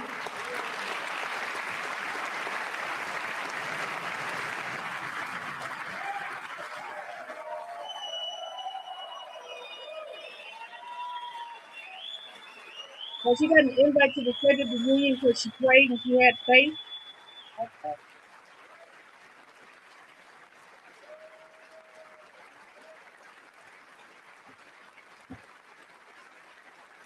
All right. Okay. I'm here.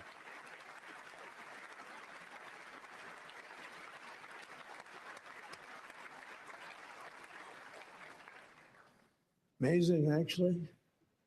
I said, "Where does this woman come from?" She's the most positive person I've ever met. With God's help, Andrew has battled back from the edge of death. And we're talking about the edge of death. on his way to a Nobody else can. miraculous recovery. He's got a little work to do, but he's doing great. Okay. Nice to see you. He's a good-looking guy. Nice to see you. Thanks, Andrew. Thank you So, very much. his mama was always somehow got on the main line with Trump because he didn't die. They get to sit, okay, in the nosebleed section of the State of the Union.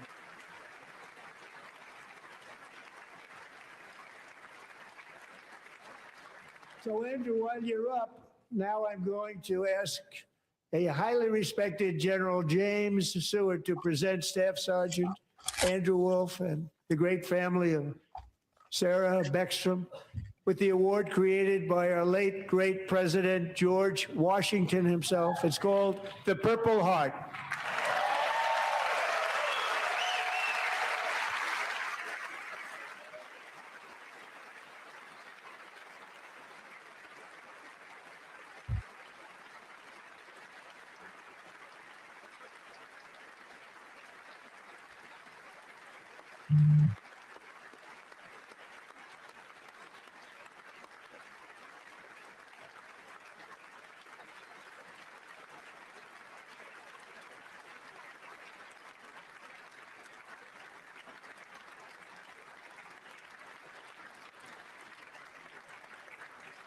What military person that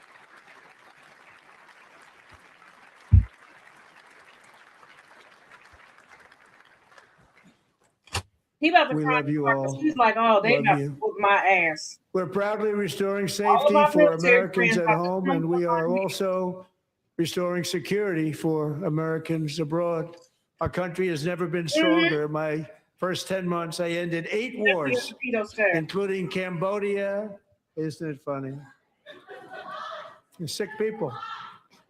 Cambodia and Thailand, Pakistan and India would have been a nuclear war. 35 million people said Even Marco the Prime Rubio was Minister like, of I'm sick of Pakistan this would shit, have died if Grandpa. it were not for my involvement. Kosovo and Serbia.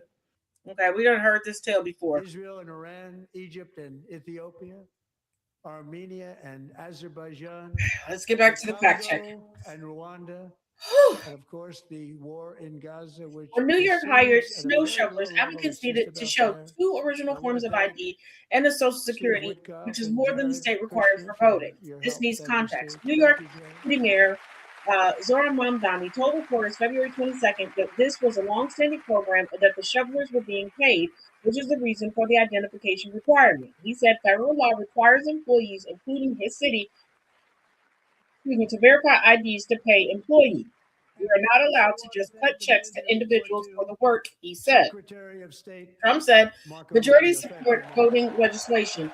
While speaking about the Save America Act, Trump said it's polling at 89%, including Democrats. The White House didn't immediately respond to our question about the poll he was citing, but the president recently referred to the August Pew Research Center survey that found that 83% of American adults support requiring voters to show government-issued photo ID to vote, including 71% of Democrats and 95% of Republicans.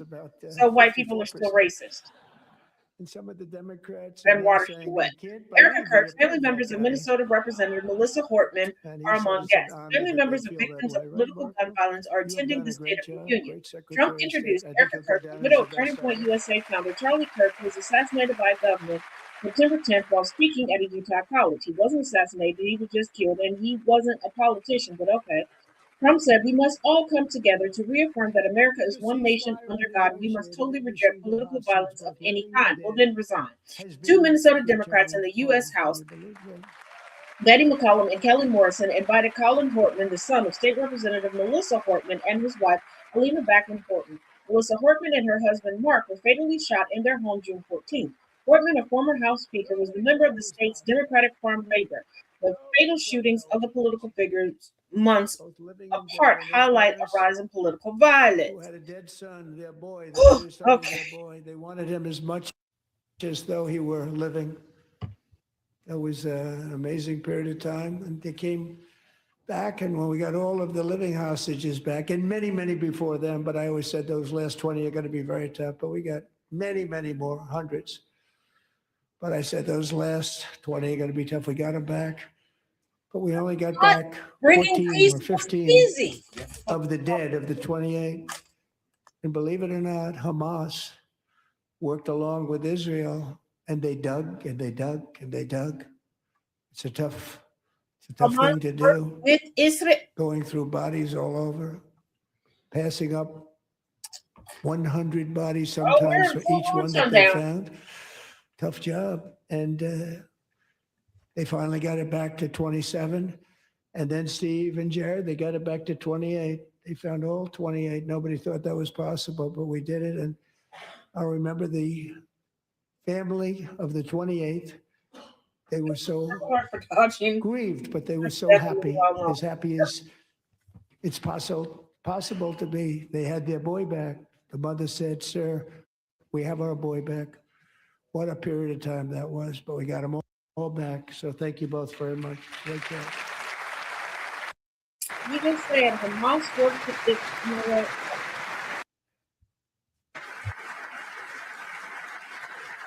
And we're working very hard to end the ninth war, the killing and slaughter between Russia and Ukraine, where 25,000 soldiers are dying each and every month. Think of that, 25,000 Can we end that war? soldiers are dying. Peace? Can we design a peace treaty A regarding war which would have never happened if I were president. Would have never happened.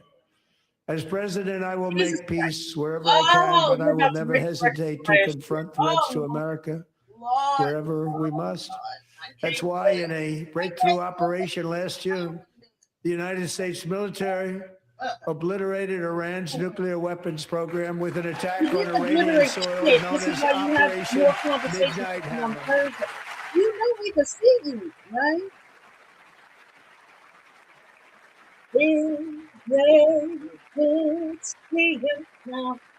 Oh, goodness. For decades, it had been the policy of the United States never to allow Iran to obtain a nuclear weapon. Oh my goodness. Many decades. Since they seized control of that proud nation 47 years ago, the regime and its murderous proxies have spread nothing but terrorism and death and hate. They've killed and maimed thousands of American service members and hundreds of thousands and even millions of people with what's called roadside bombs. They were the kings of the roadside bomb. They're like, and we took out Soleimani. I did that during my first term. Had a huge impact. He was the father of the roadside bomb. Next year, we might not even have a fucking phone. Not gonna be able to retire. Is there enough money in this? Oh Lord, did he get a pickles in the biggest sugar mother? Just over the last couple of months with the protests, they've killed at least, it looks like 32,000 protests, 32,000 protesters in their own country. They shot them and hung them. Sounds like stopped them from what's going on here? hanging a lot of them with the threat of serious violence. But this is some terrible people. Yes, They've already developed missiles that can threaten Europe and our bases overseas, and they're working to build missiles that will soon reach the United States of America. After Midnight Hammer, they were warned to make no future attempts to rebuild their weapons program, and in particular, nuclear weapons. Yet they continue starting it all over. We wiped it out, and they want to start all over again. And are at this moment again pursuing their sinister ambitions. We are in negotiations with them. They want to make a deal, but we haven't heard those secret words. We will never have a nuclear weapon. My preference. I don't know why you can passing think they don't slow you. Hey, come on. I know it. All these other countries, this shit. But one thing is certain, I will never allow the world's #1 sponsor of terror, which they are by far, to have a nuclear weapon. Can't let that happen. You walk around with a nuclear weapon in your defense. Well, why you look like one of the worlds right there? Oh, Lord. No nation should ever doubt About 2 minutes America's before resolve. breaking the record. We We have the most powerful military on earth. I rebuilt the military in my first term. He want to sell the rockets, We're huh? going to continue to do so. Also, we just approved a $1 trillion budget. We have no choice. We have to be strong because hopefully we will have a choice. seldom have to use this Got to do great power that we built together. shit. Die. It's really called Peace Through Strength, and it's been very, very effective. Ryan seems to get you a ticket to the White House, to Capitol Hill, and to put the hearts and the medals and everything else. Probably a big count. Or have you moved on the Thanks block? to Republican in Congress, we're investing that record number of dollars, have no choice, in the United States Armed Forces. Also creating a lot of jobs, but we're not even doing it for that reason. Because as I said, we have more jobs, more people working today than ever before in the history of our country. And NATO countries are friends and allies. They are. They're our friends and they're our allies. Have just agreed at my very strong request to pay 5% of GDP for military defense rather than the 2%, even which they Lindsey weren't Graham's paying. like, We I were can't paying for take almost it. all of NATO. And we know Lindsey Now gonna they're take the paying 5 orgasm as of opposed to not 2-4 paying. man. You know.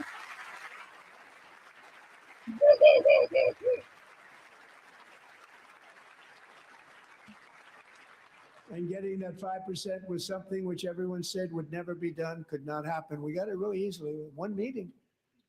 And big difference between 2% that's not paid. We were paying, Trump, afraid you of many know, of we them, talking very about few were truth, paid not out. milk, right? Now 5%, then they're paid.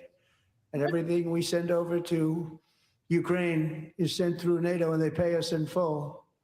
They pay us totally in full. Every branch of our armed forces is You know what? setting records for recruitment. This is so exciting. And every service member recently.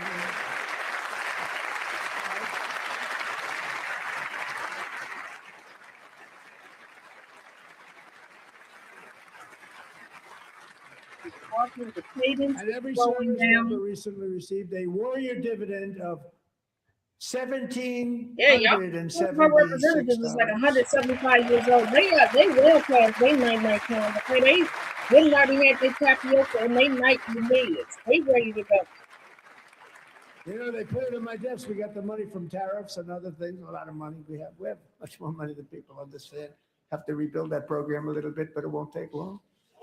But we got the money and it was $1,775 and they wanted my approval.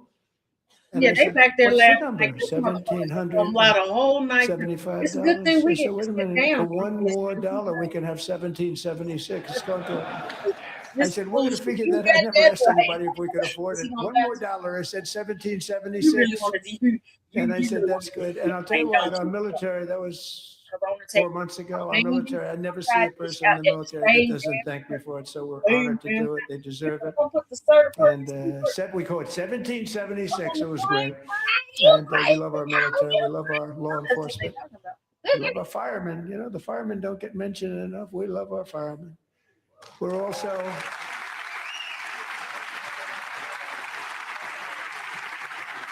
Usually I was just sitting there like, I can't stand none of these motherfuckers. As long as the check clear, I'm here. The moment that my paycheck bounce, I'm bouncing all you bitches. Security and dominance in the Western Hemisphere, acting to secure our national interests and defend our country from violence, drugs, terrorism, and foreign interference for years. Large swaths of territory in our region, including large parts of Mexico. Really large parts of large, Marge? Shut Mexico. the fuck up. Okay, here we go. Trump misleads in repeated claim that he ended That's eight why I wars. designated My first these 10 months, I cartels ended as 8 foreign wars. Trump terrorist said this organizations, is and I misleading, aka it's a declared fucking lie. illicit Trump had a fentanyl hand as in a doing the weapon recent of peace mass conflict between destruction. Israel and Iran and India and Pakistan, although some of those countries lose control. If he had a hand in it, as in he may have sent some paper over there. He may have visited once upon a time. That's it. That's it. Also, state policy very unfair. Parents are notified if a child identifies as trans at school.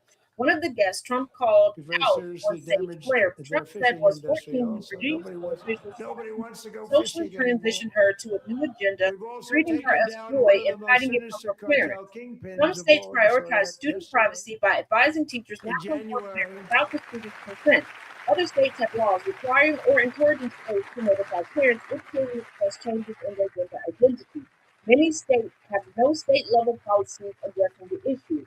During his campaign, Trump promised to mandate that any child identity changes would have parental consent. spectacular Yeah, that's feats not of their military body. That's their competence choice. and power in world history. No one's seen anything like it. Foreign But leaders. keep in mind, he also said that she was taken away and they were forcing her to be a boy and all that shit.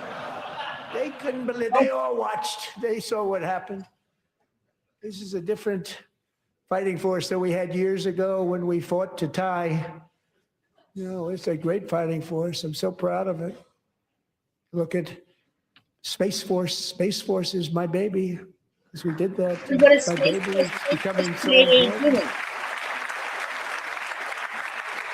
Because I ain't seen no battles with EP without the mission. We ain't even got a real life Captain Kirk. Bush. And America's armed forces overwhelmed all defenses and utterly defeated an enemy, good fighters, to end the reign of outlaw dictator Nicolas Mike Maduro Johnson and bring him was to hard, face though. American justice.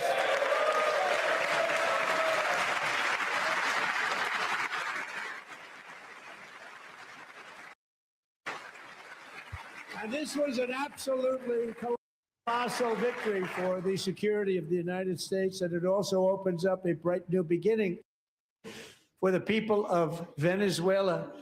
We're working closely with the new president Really? of Venezuela, It's the Delcy same Rodriguez, to thing. unleash extraordinary economic gains for both of our countries and to bring new hope to those who have suffered so terribly. They really did suffer. With us tonight is Alejandro Gonzalez. She grew up the mouth. in a tight-knit Venezuelan family and was especially close to her beloved uncle Enrique. But after Enrique ran for office and opposed Maduro, he was kidnapped by Maduro's security forces and thrown into the regime's really infamous prison in Caracas.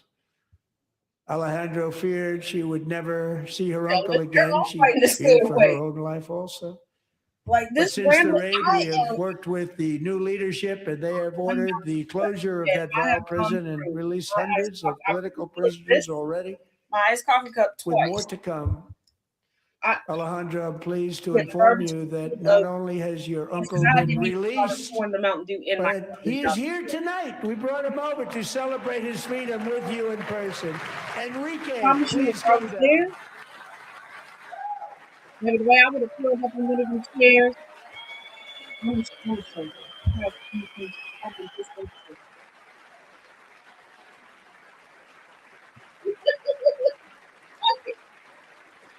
Oh, Lord. What is you doing? Uh-uh.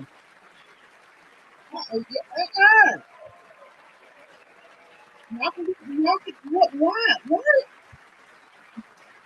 I'm sorry, I will never understand why certain people need to prove that they know each other and love each other like that.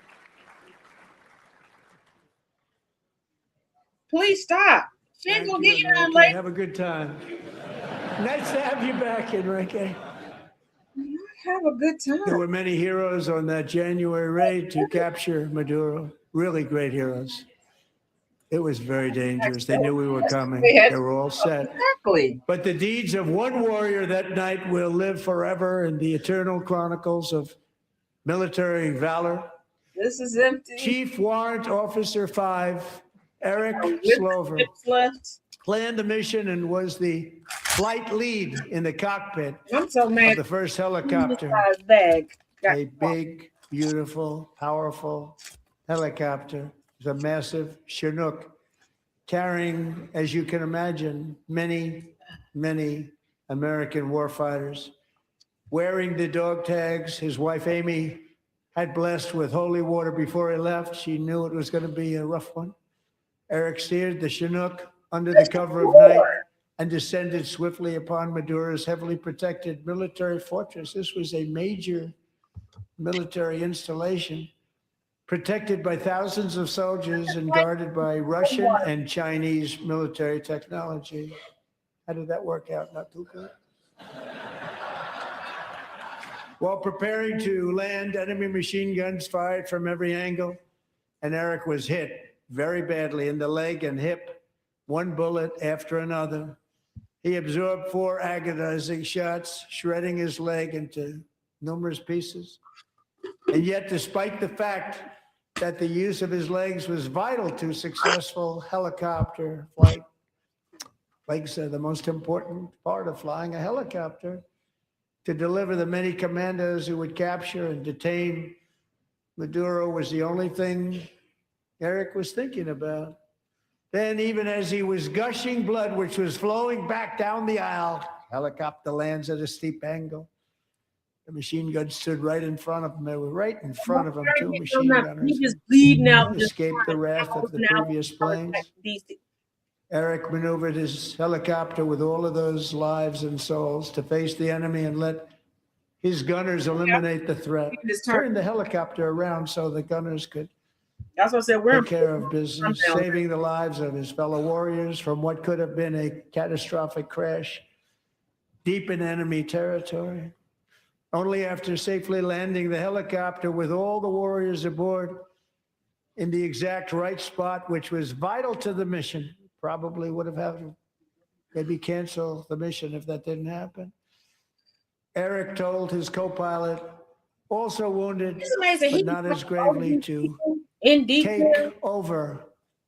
I'm about ready to pass out. With the scuttlebutt. The success of the entire mission and the lives of his fellow warriors hinge on Eric's ability to take searing pain. It was unbelievable what's happened to his legs of the bullets and keep on flying and landing, and people knew what was happening. Everybody in the back of the helicopter knew because they saw the blood pouring down the aisle.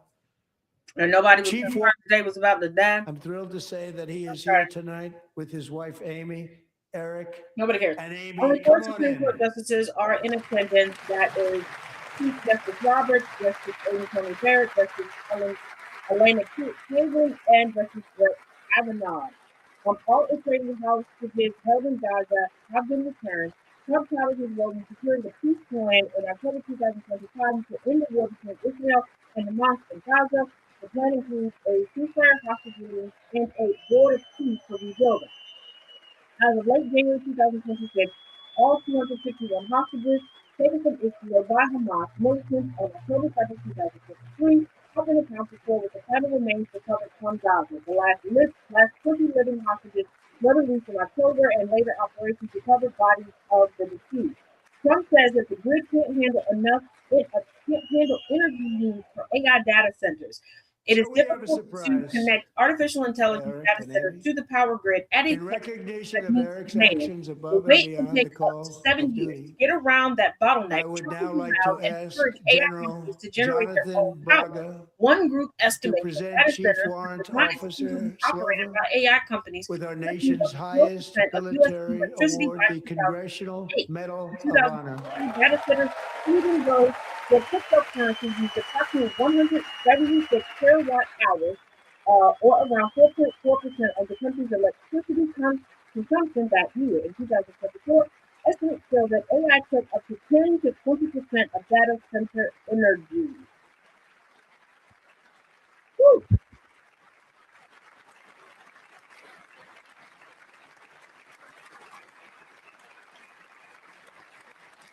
Yeah, he was disappointed. Like, he did not want to do that. They was giving out everything. He was giving it out. You know what happened? You know what all this happened? I don't know. That was this time in the official series. I know thank you very much, Eric and Amy. Great to get to know you. I met with them and with a lot of their fellow warriors at Fort Bragg recently. You notice the name Fort Bragg. We have it back. We brought it back. We won the First World War with it, the Second World War with You have the it. and name then back they and you decided named to it after change the somebody name. else. So we changed it back. Jesus. Everybody wanted to change back too. No, everybody And did. 10 of Eric's Everybody fellow just- warriors from that That's all. incredible night of victory will also be receiving medals at a private ceremony that will soon be held at the White House. And Eric will do that. Oh, okay.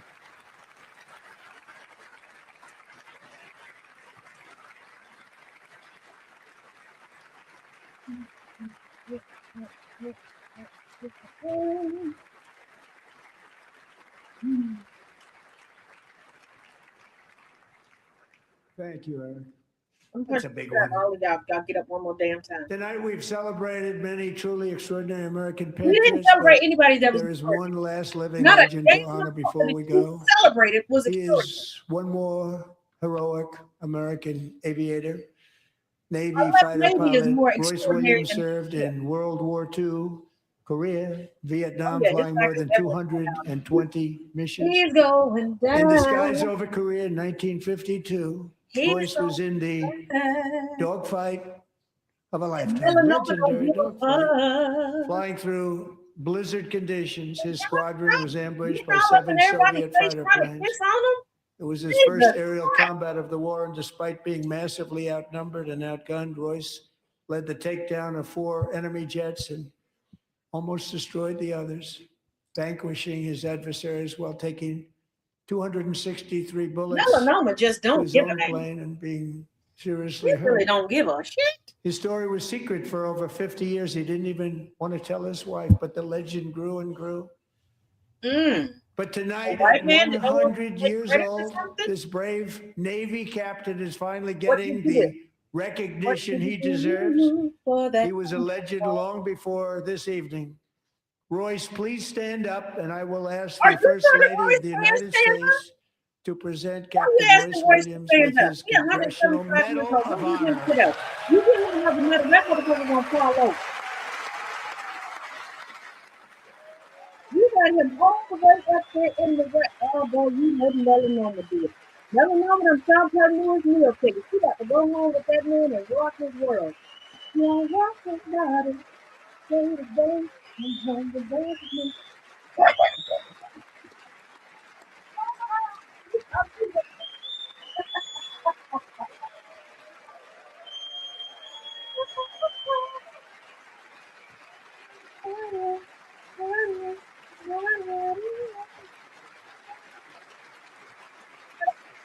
You better watch it. You better watch. You know, Lonnie always look like her limbs don't bend.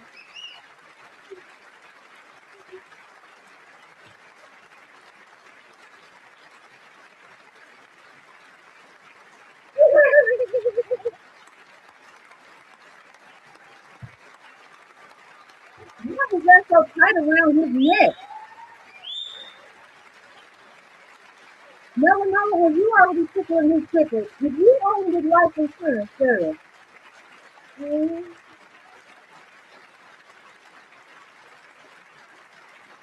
Okay, well, they still clapping for Father Time. Let's get into this fact check. Trump's proposal to send money directly to Americans for health care lacks detail, requires congressional action. Trump said he wants to stop payments to insurance companies and instead give that money directly to the people so they can buy their own health care, which will be better health care at a much better, lower cost. Are you sure about that? Because you're not putting a cap on anything. But okay. In January, without offering specific details, Trump asked Congress to enact his Great Healthcare Plan. It called for lowering healthcare costs, particularly insurance premiums, by sending federal money directly to eligible Americans rather than subsidizing insurers. Here's the thing: if you don't put a cap on costs, sending the money to us isn't going to make insurance companies go, you know what, we should really give them a discount. I've always wanted the Congressional Medal of Honor, but I was informed I'm not allowed to give it to myself, and I wouldn't know why I'd be taking it. But if they ever open up that law, I will be there with you someday. But you know, that's our highest honor, Congressional Medal of Honor. And that's a big thing. It's an honor to be in the same room with you. Thank you both very much, Eric. Thank you. Oh, goodness. Yeah, that's great. During the midst of this man getting in an interview, Trump released a statement about obliterating Iran's nuclear program while considering the new attack. Trump said that the U.S. military obliterated Iran's nuclear weapons program in 2025, repeating a statement he made after the U.S. attacked the nation's nuclear sites at Natanz, Fordo, and Eshhavan in June. Trump told reporters February 20th that he was weighing a limited military strike against Iran as it seeks a deal on its nuclear program. The gallery this evening took their first breaths 1 century ago. 100 years before that, on July 4th, 1826, the author of the Declaration of Independence, brilliant, Thomas Jefferson, drew his last breath. Just a single long human lifespan separates the giants who declared and won our independence from the heroes who stand among us tonight.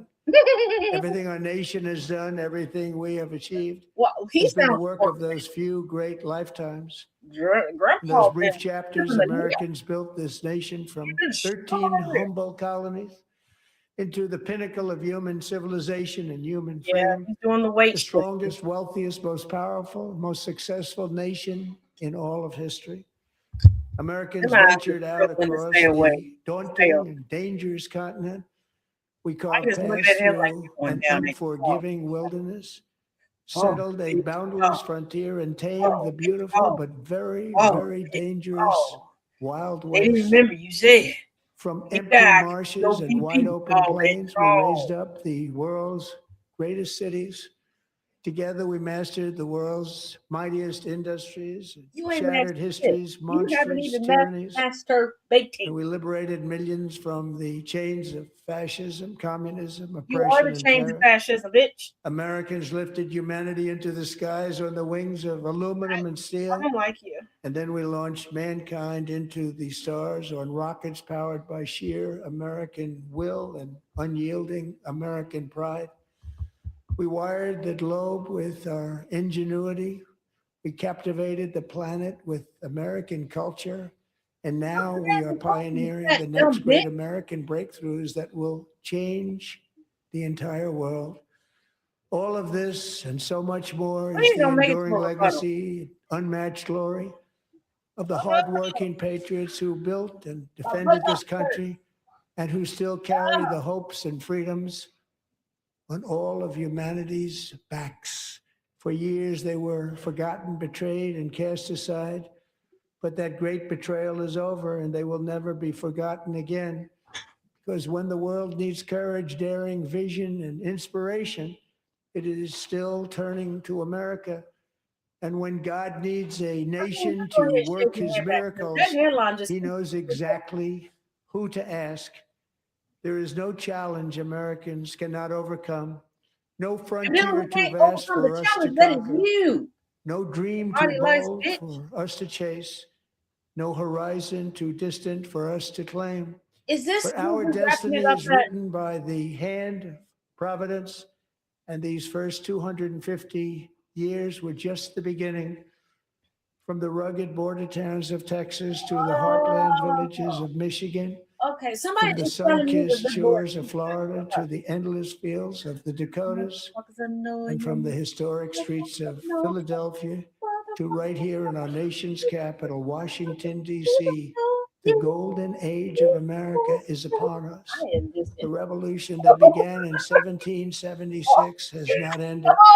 It still continues because the flame of liberty and independence still burns in the heart of every American patriot.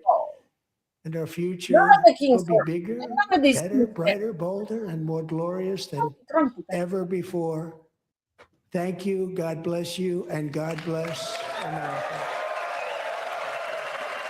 Yep, we broke the record. No matter how you slice it into, we broke the record. Number, I beg of you, make it quick, concise, and see the quick. Just coming up on 11 p.m. Eastern Time. You have just experienced the longest State of the Union ever in state of the Union I history. It wasn't Look just at the feeling you you got an had, attention span. it was the math. Over an hour and 47 minutes, the president blowing out of the water the previous record for the longest State of the Union speech ever, a record he himself set last year. In terms of the length of the speech, which I think will probably be the oh dear gosh, darn it. Whew, okay. All right. So Schomburg is supposed to deliver the rebuttal. He talked for so damn long.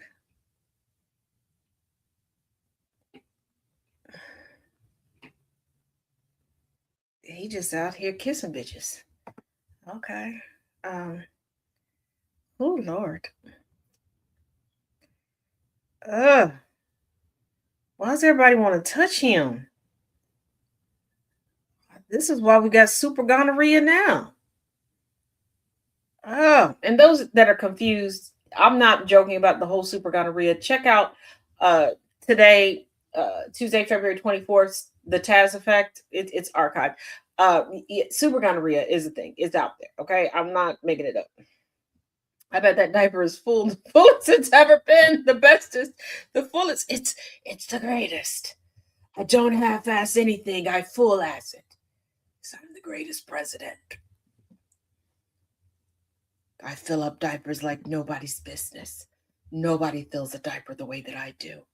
Nobody funks up like I do. You want the funk? We'll bring the funk. We gotta have that funk. Ow. We'll bring the funk. You gotta have that funk. Woo!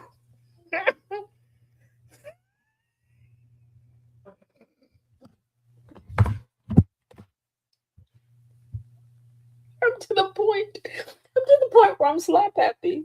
Okay. I say it. You'll get the information. It will be accurate. I said that I would fact check. I fact checked. I didn't say I was going to be mature about it. I didn't say that I would 100% be able to stay focused. I'm proud of myself. I stay relatively focused. A little bit, kinda. I don't fucking know. All I know is that I have been filming. I have been in front of this camera for almost 5 hours.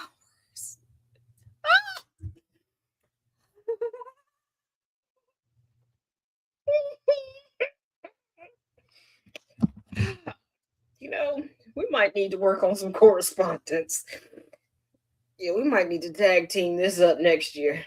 Jesus Christ. Why do I do these things solo? Why? Whew.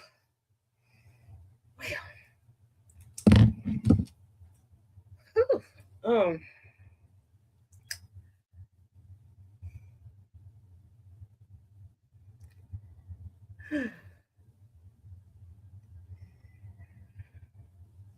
All right. Come on. Thank you, Christina. Trying to give Schomburg some time to get, because it's remote. She should be ready to go. See if she's going to give a response. Plus, I'm hot. This light is hot. It's hot. I almost forgot that y'all was on camera. Y'all was about to get a face full of titties because I was going to take this sweatshirt off. This is about to turn into a whole different type of broadcast.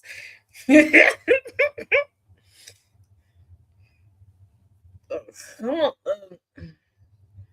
Schomburg, did you fall asleep?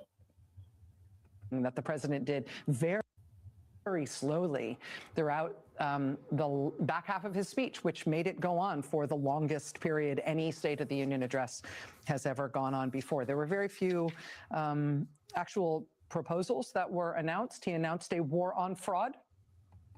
Okay, yeah, we know that. Well,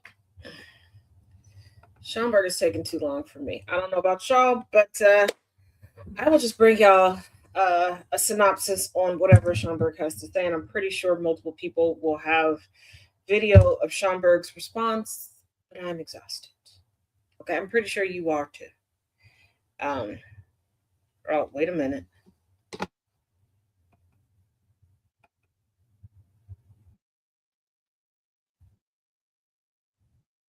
Oh, it does say Black people aren't apes. Okay, he did say that.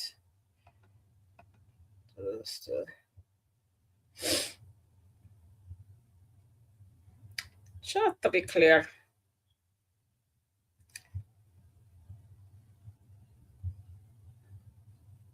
Just for the sake of the posterity of the moment.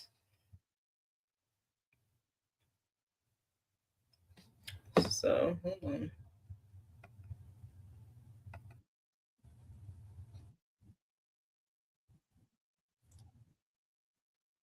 Okay, well, they're taking too long to get to the response.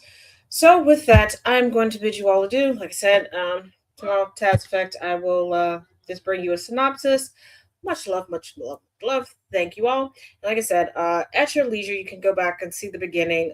There were some counter programming events tonight. The We the People, State of the Union, the Drain the Swamp, all of that stuff. That is in the earlier part if you came in right before Trump went on, and there's different nuggets, different bits of information. Get some rest. Get some rest. Whew. Yes. As always, each one teach one, each one reach one. Till tomorrow, you guys. Oh, and don't forget, 1 o'clock, Epstein Maxwell files updates.